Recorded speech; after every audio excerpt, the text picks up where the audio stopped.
তো বন্ধুরা, একদিন টোটো চালিয়ে আমি কত টাকা কামাতে পারি তো সেটাই তোমাদেরকে দেখাবো। জানতে হলে পুরো ভিডিওটা দেখতে থাকো।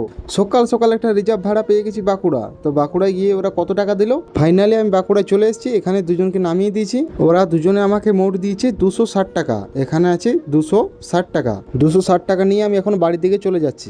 রাস্তায় এদিক ওদিক একটু ভালো করে দেখে নিচ্ছি, যদি আর প্যাসেঞ্জার পাই তো খুব ভালো হবে। বলতে বলতে পোয়াবাগান থেকে দুজনকে পেয়ে গেছি, পোয়াবাগান থেকে বাগডিয়া। ওদেরকে 50 টাকা ভাড়া বলেছি। তো লজ্জায় আর ভালো করে ভিডিও করতে পারিনি, তো তোমরা দেখতে পাচ্ছ পেছনে। আর ওরা আমাকে ভাড়া দিয়েছে 50 টাকা, আর 50 টাকা নিয়ে চলে গেলাম বাড়ির দিকে। তো এখনো অবধি আমার এখানে 310 টাকা হয়েছে। তারপরে আরো দুজনকে পেয়ে গেছি, দুজনকে নিয়ে আমাদের গ্রাম দিকে যাব। ওরা আমাকে দিয়েছে 70 টাকা। তারপর আরেকটা ভাড়া নিয়ে এলাম ভুলার খাপ থেকে কুরপা, এরা আমাকে দিয়েছে 120 টাকা। আমি সকাল থেকে এখন পর্যন্ত মোট ইনকাম করতে পেরেছি 500 টাকা। তো বিকালে দেখা যাক আরো করতে পারি কিনা। আর আজকে খুব গরম দিচ্ছে, সূর্য তাপ একদম আগুন। বিকালে একটা ভাড়া পেয়ে গেছি, টোটোটা নিয়ে যাবো এরপর। এই দেখো পেছনে বসে আছে প্যাসেঞ্জার গুলো, ওদেরকে নিয়ে যাবো ক্ষীরপাই।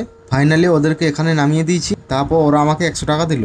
আজকে আমাদের টোটো চালিয়ে মোট ইনকাম হয়েছে 600 টাকা। তো তোমরা যারা বলতে অনেক টাকা অনেক টাকা, তো দেখো অনেক টাকা না, মোট 600 টাকা ইনকাম হয়েছে আজকে। তো বাড়ির দিকে যাওয়া যাক, তো দেখা হচ্ছে নেক্সট ভিডিওতে।